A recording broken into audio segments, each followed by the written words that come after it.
자, 어저께 민주당이 의총을 열어서 준연동 비례대표제를 만장일치로 당론 채택했습니다.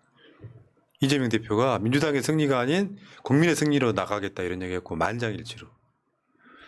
다시 한번 생각해도 굉장히 잘한 선택 같아요. 만약에 병리평으로 간다고 그랬으면 어떻게 됐어요? 그래서 병리평이 뭔지 기억이 안 나가지고 모르겠네요. 뭐 선거제가 병리평이라는 게 있었나 가물가물해가지고 원래 연동형으로 가는 거 아니었습니까? 그러니까. 예. 우리 저 대한민국이 정부 수립 이후에 계속해서 연동형 아니었나요? 나도 그렇게 배웠거든요. 나도 그렇게 기억하고 있었는데 사람들이 이상한 말을 하더라고요. 병리평이 있다는 나라는 네. 얘기는 들어봤어요. 네. 그렇다니까요.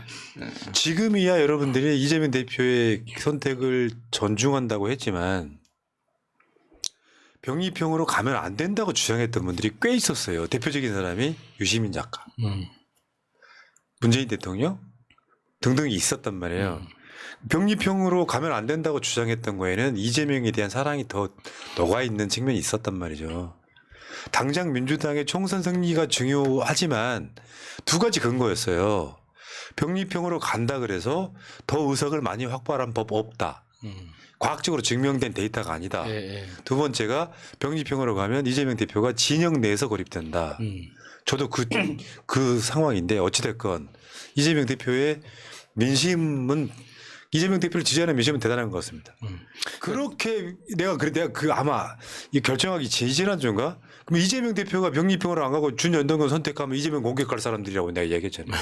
이게 정치적인 해석은 아니지만, 그러니까 딱 그 들어가기 전에 시작하기 전에 쉬워 보이는 길과 어려워 보이는 길이 있을 때 어려운 길을 선택하는 게 결과적으로 더 좋은 결과를 만들더라 하는 게 많은 사람들의 경험적인 결론이거든요. 그러니까 그런 측면에서 봤을 때 굉장히 그러니까 직관적이지만 굉장히 어려운 선택을 한 거는 분명하다.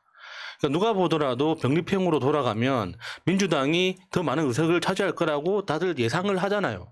근데 예상이 맞다는 게 아니라 그 예상이 맞다는 게 아니라 그렇게 그 쉽게 더 쉬운 길처럼 보이지만 사실은 더 어려운 길로 가서 우리가 더 많은 에너지와 정성을 쏟았을 때 실질적으로는 더 좋은 결과를 만들어낼 수 있다는 게 이재명 대표의 판단이었던 것 같아요. 그러니까요. 전체 큰 판을 봐야 되는 이재명 대표가 그걸 봤다고 보고 이거는 대선 때 여러분들 기억하십니까? 안철수가 실제로 윤석열의 표를 가져간 건 아니에요. 표를 뭐 합쳐준 건 아니지만 내가 그때도 그런 표현 많이 썼어. 이미지를 얻는 거라고. 보수 후보 단일화. 그러면 저쪽에서 투표 안 하려고 했던 사람들이 투표를 더하거나 우리 쪽 사람들 중에 투표를 포기한 사람들이 생긴 게 23만 표 차이를 냈을 수도 있다. 마찬가지로 이번 총선을 대선 때 후보 단일화 효과를 내는 거라고 봅니다. 네. 그러니까 민주개혁 진보 세력이 후보 단일화 효과를 내는 그 의미가 저는 있다고 봐요. 앞으로 한번 보세요. 지역구에서 물론 뭐 지역구를 어떻게 뭐 지금 앞으로 2달 남은 시간 동안 어마어마하고 지지고 볶고 하겠지만 어찌됐건 그런 효과가 있다. 우리도 이미지를 얻은 거예요. 예. 민주개혁 진보 세력이 지금 단일화로 이 준연동형을 매개로 단일화로 반윤연합을 만들었다라고 하는 이미지를 얻은 거예요. 일단 그건 성공이라고 보고 대상들 지금 진보당에서는 이렇게 얘기했습니다. 야권 200석이면 탄핵도 개헌도 가능하다. 반윤 총단결해야 된다. 지금 시대 정신이라는 거예요, 저게. 그리고 지금 용해인 비례연합 정당 뭐 이번에 무슨 당 하나 만들었죠. 네. 개헌권의 용해인 거부권 남발 민심 거부 시대 종식시켜야 된다. 요거고 저는 저한테 한번 부탁 하나 드리고 싶고요. 이게 이제 이런 게 있어. 우리가 세상이 이재명 민주당 중심으로 돌아가다 보니까 용해인 잘한다 하다가 용해인이 한마디 잘못하면 용해인 공적되고 이런 거 되게 많잖아요.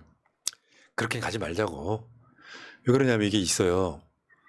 우리가 저 사람들이 갖고 있는 지분보다 조금은 더 줘야 되는 게 정상적이에요. 예, 그렇죠. 그렇게 하면서 같이 안고 가야 되는데 용해인 잘해야죠. 저번에 그러니까 들어봐. 용해인이 비례대표 중에 16석을 달라고 했다. 그게 사실이 아니라며. 예, 네, 사실은 아니에요. 가짜 뉴스였다고 하더라고요. 그게 그렇게는 불가능하고. 그러니까 저쪽 뭐 이렇게 하겠지만 민주당 입장에서는요. 이 민주개혁 진보 선거연합이 커질수록 민주당 입장에서는 좋은 거예요. 예. 그러니까 계속 밀어내는 것보다는 좀 꼴보기 싫어도 참자. 보통 이 용해인 밀어내는 사람들이 그런 얘기 하잖아. 용해인이 또 비리 뭐 한다고? 용해인 지역구 나갈 데 없으면 용해인 비리 할 수 있는 거라고 나는 생각해. 비례를 2번이나? 비리를 5번 한 사람도 있잖아. 아 그래요? 종인이 종인이라고.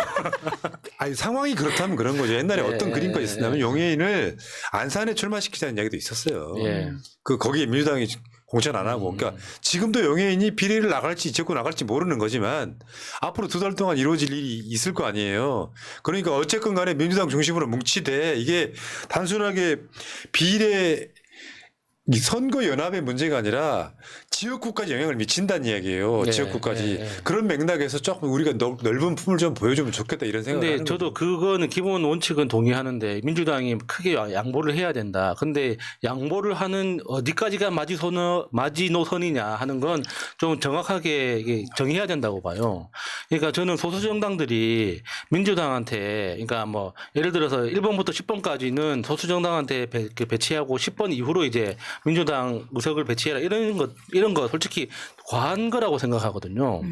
그러니까 정확하게 데이터를 기반으로 해서 지난 21대 총선 결과는 우리 이만큼 표를 받았다. 그런데 우리가 의석을 한 석이라도 확보하기 위해서 이 정도가 필요하다. 그러면 최소 그 득표율은 3%잖아요. 그러면 3% 미만을 받았는데 이번에 민주당의 도움으로 3%를 그러니까 의석에 진입할 수 있다면 우리는 2석만 요구하겠다. 그러니까 3%를 달성하면 한 석이지만 민주당이 양보해 준다면은 우리한테는 2석만 배정해 주면 좋겠다. 이런 식으로 좀 협상이 됐으면 좋겠습니다. 그렇게 하겠지. 그러니까 우리의 전략이 이렇게 돼 있고 우리는 이렇게 준비돼 있기 때문에 우리가 이번에 열심히 하면은 15% 받습니다. 그러면 우리는 5석 이런 식으로 하면 처음부터 이야기가 안 되거든요. 우리의 꿈이 이만큼 크기 때문에 그러니까 우리의 꿈을 인정해달라 이러면 안 된다고요. 내가 말하고 싶은 건 시너지예요. 시너지. 예를 들어서 그들이 갖고 있는 지지율보다 조금 더 주자라고 하는 거는 지역구의 시너지를 더 내자는 거예요. 네, 네. 그렇게 해서 민주당이 이제 민주개혁 진보 세력의 큰 집이잖아요. 큰 집. 그것도 어마어마하게 큰 집. 나머지는 존재 가치가 없을 정도로 작은 큰 집인 상황에서 지역구가 박빙인 지역에 협상에는 그렇게 그런 카드로 써먹을 수 있는 거죠. 너희들 지지율보다 한 석 더 줄 테니까 지역구에서 시너지 내게 좀 도와달라 할 수 있는 그렇죠. 거예요. 그러니까 예, 예. 요거를 아까 댓글창에 푸나가 뭐 용해인 쉴드 친다고 하시는 분이 있는데 그렇지 마 좀 제발 좀.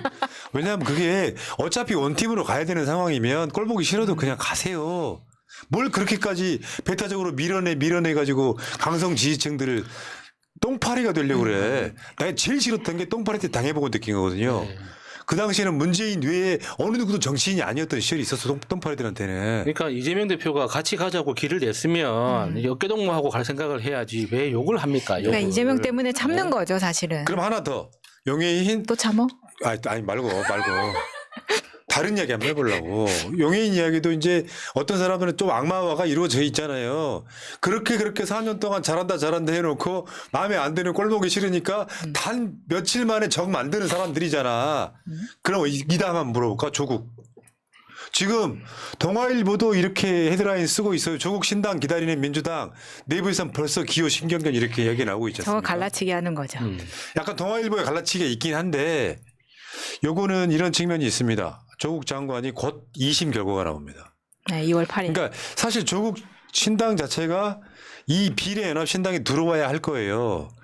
근데 이게 정당의 형태를 갖추거나 뭔가 지지를 갖추거나 이런 과정들을 거칠 텐데 2달밖에 안 남았기 때문에 우리가 생각하는 것보다 과정은 촉박한데 모든 전제가 조국 장관 2심에 깔려 있기는 해요. 그런데 저는 조국 장관이 이 비례연합 신당에 들어와야 된다고 생각하는 사람이에요. 이게 병리평 주장했던 사람들 있죠. 이쪽 진영에서. 병리평을 해야 민주당이 가장 최대 의석을 얻는다고 주장했던 사람들. 그거 과학적 근거 없습니다. 그건 사람에 따라 분석이 다 다르기 때문에. 근데 이것도 주장했던 사람들이 있어요. 조국을 같이 가면 조국 심판 선거 된다. 정치의 가장 기본이 안 된 사람들이라는 말이에요. 윤석열이라고 하는 심판이 이렇게 이루어져 있잖아요. 그러면 조국이라고 하는 사람과 이재명이라고 하는 사람이 갖는 상징성이 있어요. 그 상징성을 같이 갖고 가야 돼요. 그런데 한번 생각 한번 해보실래요? 만약에 민주당이 조국 버리고 간다고 생각해봐요. 전체 아우를 수가 없어요. 그건 불가능하다고 봐. 비겁한 민주당 되는 거라고. 사실 그 윤석열 심판이라는 그 큰 아젠다에서 조국을 빼고 윤석열을 왜 심판해야 하는가를 구체적으로 설명하는 게 쉽습니까, 그게? 그러니까 윤석열이 뭘 잘못했는지에 대해서 우리가 여러 가지 이야기를 할 수 있지만 사실 조국이라는 한 사람으로 그냥 다 설명 필요 없이 보여줄 수 있는 거잖아요. 그런 측면에서 그러니까 조국 장관 당사자가 어떻게 생각할지는 모르겠지만 저는 그러니까 그 비례연합 그러니까 민주비례연합으로 지금 준비되고 있는 그 신당 있지 않습니까? 거기에 최소한 지도부로서는 들어오면 좋지 않을까 생각합니다. 그러니까 실제로 출마하고 안 하고는 그 조국 장관이 결정해야 되는 문제겠지만 그러니까 어떤 그 당을 알리고 이게 당의 당위성에 대해서 국민들한테 설득하는 과정에서는 조국 장관의 얼굴이 필요하지 않나 싶습니다. 그러니까 이런 거 있어요. 정치에 있어서 가장 기본이 뭔지를 모르는 사람들이 조국 심판 선고 된다고 거짓 선동하는 거라고 전 봐요. 제가 이런 이야기를 맥락으로 이렇게 많이 말씀드렸었는데 뭐냐면 지금 조국 장관 나와도 우리 표에 해가 될 거 하나도 없어요. 말하자면 이런 거예요. 진짜 중요한 건 조국 장관이 출마하고 안 하고의 문제가 아니에요. 민주당이 조국을 버린다는 이미지 주면 안 돼요. 조국 장관이 직접 출마하지 않더라도 조국이라고 하는 이미지를 윤석열의 피해자로서 이미지화 시킬 수 있고 실제로 민주당 내 블록에서 팬덤이 있는 정치인 많지 않아요. 몇 명이나 있어요? 많아봐야 한 서너 명 있을까? 근데 민주당이 조국 버린다는 이미지 주는 것 자체가 우리 표를 잃는 맞아요. 행위 중에 하나라고. 그러니까 저런 헤드라인이 나오는 겁니다. 조국하고 민주당이 같이 해서 시너지가 날까봐 그걸 막고 싶어서 저런 헤드라인이 네. 계속 갈라치기 하면서 나오는 거예요. 그러니까 조국을 버리네 마네 같은 소리 자체가 웃기는 이야기인 거예요. 본인이 조국 장관 스스로 선택을 하겠지만 9일날인가 저 판결이 나오지 판결. 않습니까? 그 상황 돼서 좀 심각한 유죄가 그대로 확정되면 조국 장관 공천하기가 힘들 수는 있지만 일관되게 메시지가 민주당이 지금 표에 도움 안 될 것 같으니까 조국 버리고 간다 이 느낌 주면은 오히려 저쪽에서 갈라치기 들어옵니다. 그렇죠. 의리 없다고. 네. 그러니까 댓글창에 글 막 쓰는 사람들 있잖아요. 조국 뭐 다음에 나오라 이런 게. 그게 민주당 이미지를 더 나쁘게 하는 거예요. 그러니까 조국 장관 내가 죄가 없고 억울한 피해자인 걸 알겠는데 너 나오면 안 돼. 그러면 그 시각은 뭐예요? 민주당의 수박하고 똑같잖아. 그 시각이 이낙연의 시각이었던 거잖아요. 네. 딱 그 시각으로 가면 안 된다고 생각을 하고요. 조국 장관 문제는 앞으로 지금 일단 판결 결과를 지켜보고 조국 장관의 생각도 중요하다고 생각을 합니다. 자, 그다음에 지금 통합비례정당 추진단장이 임명됐습니다. 어저께 바로 박홍근 전 원내대표. 이분 일 잘합니다. 잘못할 것 같지는 않고. 그다음에 여기에 대한 한동훈의 반응. 이런 위성정당 제도를 통해서 그런 운동권 특권 세력이 더 많이 의원이 될 수 있는 길이 열렸다. 무지를 유언병을 하네. 저는 진짜 이게 너무 시대에 뒤떨어진 생각이라고 드는 게 30년 전에 운동권이 왔구나, 지금. 네, 그러니까요. 지금 운동권이 지금 몇 살인데 이 사람들이 더 많은 의원이 될 수 있는 길을 민주당이 열어줬다는 말도 안 되는 소리를 하고 있습니다. 이거 냉동 인간이에요, 똑같이. 윤석열하고 똑같습니다. 운동권 이야기를 할 거면 지금 그 동네에 가 있는 뭐 김문수, 뭐 김진태, 뭐 하태경 이런 사람들에 대해서도 이야기를 해야 돼요. 왜 그쪽에 있는 사람들은 이야기 그렇지. 안 하고 어. 지가 아는 사람들만 또 올려가지고. 하태경. 그러니까 저는 한동훈이 그 운동권 뭐 그 대출이 뭐 시대 정신이다 이야기하는 거 너무 같잖아요, 진짜. 네. 시대 정신이 없어가지고 그걸 갖다 붙입니까? 아, 그리고 댓글창 관리하면 합시다. 박홍근 일을 잘하냐고 막 비판하시는 분 있죠. 그렇게 되면요, 여러분이 이재명 대표를 비판하는 거랑 똑같죠. 안 그래요? 요거 임명하신 분이 당대표인데? 그러니까 이런 경우에는 믿고 맡기는 경우에는 단시간에 속성으로 가야 되는 상황이잖아요. 그러면 일을 잘한다고 얘기해줘야지. 뭔 뜻인지 모르고 그러시는 것 같고. 박홍근 의원님도 분발하시기 바랍니다. 근데요, 2달 금방 지나가고요. 지금 뭐 예를 들면 조국 신당이 합류를 하네, 뭐 송영길 신당이 합류를 하네, 이런 논란들이요. 금방 지나가요. 다른 이슈에 묻혀요. 그래서 왜 내가 조국 장관한테 계속 말씀드렸던 이유 중에 하나가 그런 거예요. 왜 숨어 계시느냐, 지금 말고 옛날에. 나오고 하니까 저쪽에서 면역이 생겨가지고 이제 조국 장관 어떤 보도도 안 나와. 사람들한테는 조국이 저쪽에서 하도 설레발을 쳐가지고 조국 장관 나온다고 하는 건데 비판이 안 나온다고. 대중한테 익숙해지면은 우리가 잃는 표 나는 거의 없다고 봐요. 중도의 표를 잃는 건 거의 없는데 민주 진보 세력 내에서는 지금 조국 장관 나오면 녹색 정의당이 좀 껄쩍지긴 가긴 하겠다. 왜 조국 장관 그때 정의당이 난리치고 지랄 브루스를 쳤잖아요. 예. 근데 그 애들은 다 이제 좀 나가지 않았나요? 근데 이제 그 기본 스탠스는 아직 남아 있죠.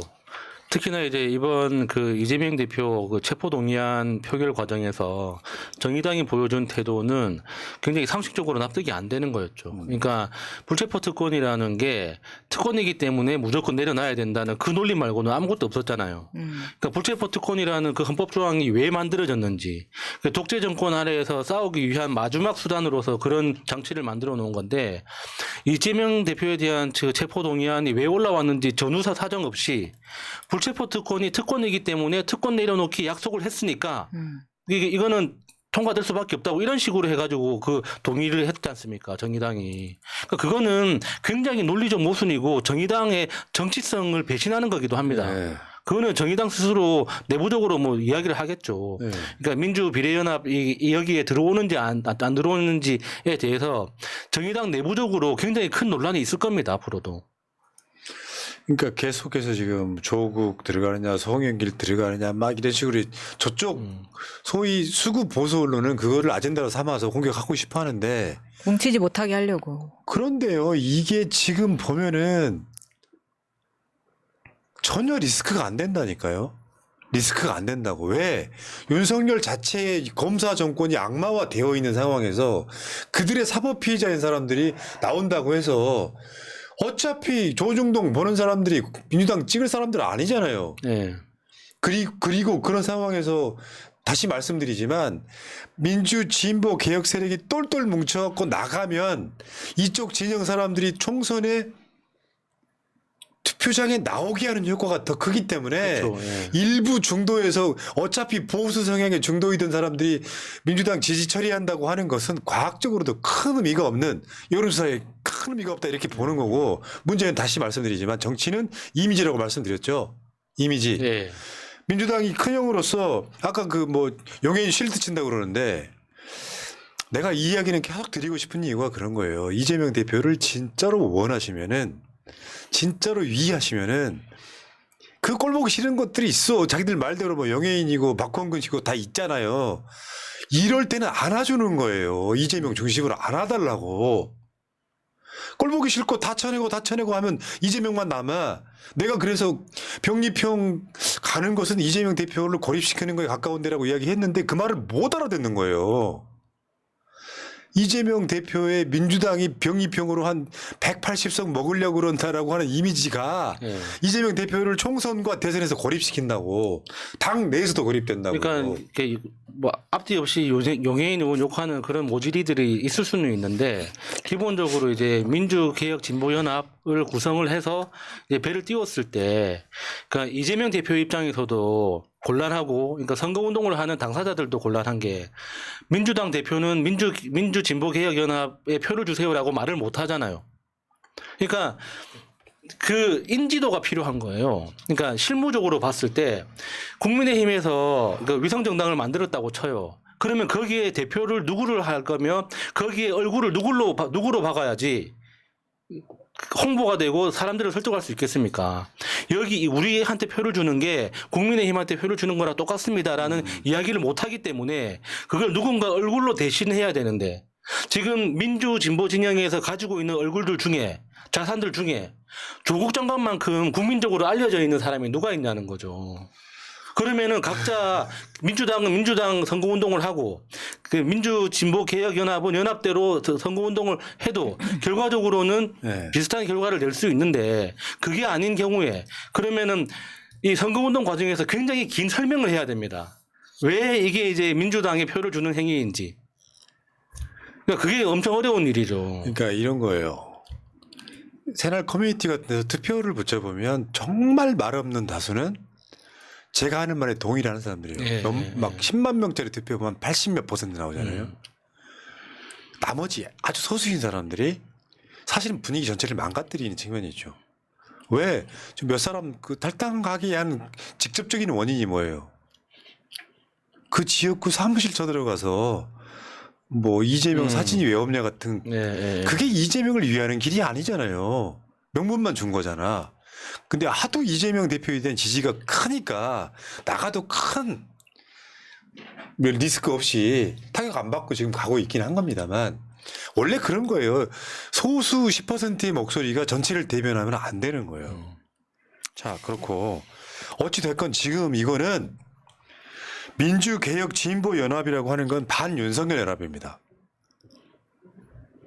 윤석열 정권 무너뜨리자 하면 다 모여야 된다고 생각해. 민주당 당장 들어가기 힘든 사람들.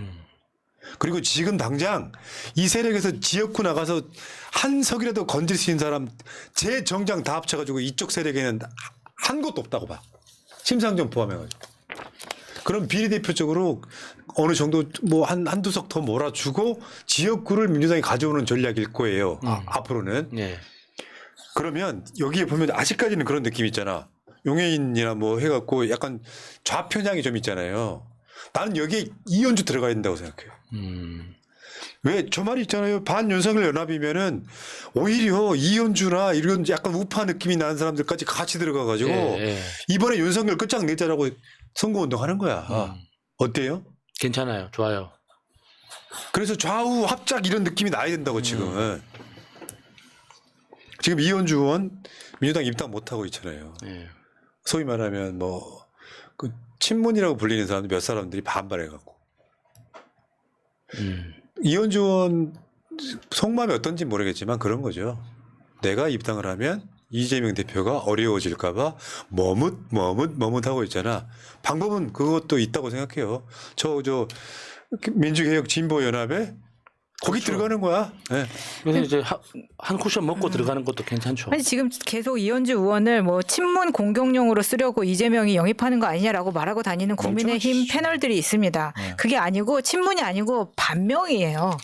근데 왜 친문인데 반명짓 하는 사람들이 찔려가지고 그렇게 발언을 하고 다니는 민주당 내에서 그 사람들이 범인인 겁니다. 그런 생각이 듭니다. 예. 그리고 용해인 의원은 자꾸 양아치들 데리고 다니면서 자극하지만 않으면 좀 수월하게 넘어갈 수 있겠다. 나도 그 생각해요. 네. 근데 이제 좀 하지 마라. 민주연합을 이렇게 만들게 되면 우리가 그렇게 비아냥됐던 사람들도 다 같이 들어오게 되는 거잖아요. 사실 좀 보기 안 좋지만 두고 볼 수밖에 없는 거죠. 전체가 47석이거든요. 예. 근데 저번에 씌웠던 케이블은 없어졌어요. 17석 병립형이 없어졌어요. 47석이 다 연동형인데 전체 의석을 보장을 못하기 때문에 비례 의석 100석이 필요한 그래야만 완전 연동형이 되거든요. 47석밖에 안 되기 때문에 다 보존을 못해줘. 지역구에 얻은 의석을. 그런 과정이 있어갖고 민주당이 지금 총 47석 중에 30석 이상을 이 비례연합이 가져오는 그런 전략일 거라고 좀 보고요. 그럴 가능성도 있다고 보는데 지금 배타적이면 아무도 못 이긴다. 다만 여기 지금 민주당이 큰 역할을 하면서 결국에는 여기서 한 1% 양보하고 지역구에 시너지 내는 쪽으로 갔으면 좋겠다. 그게 제 생각입니다. 여기까지. 예.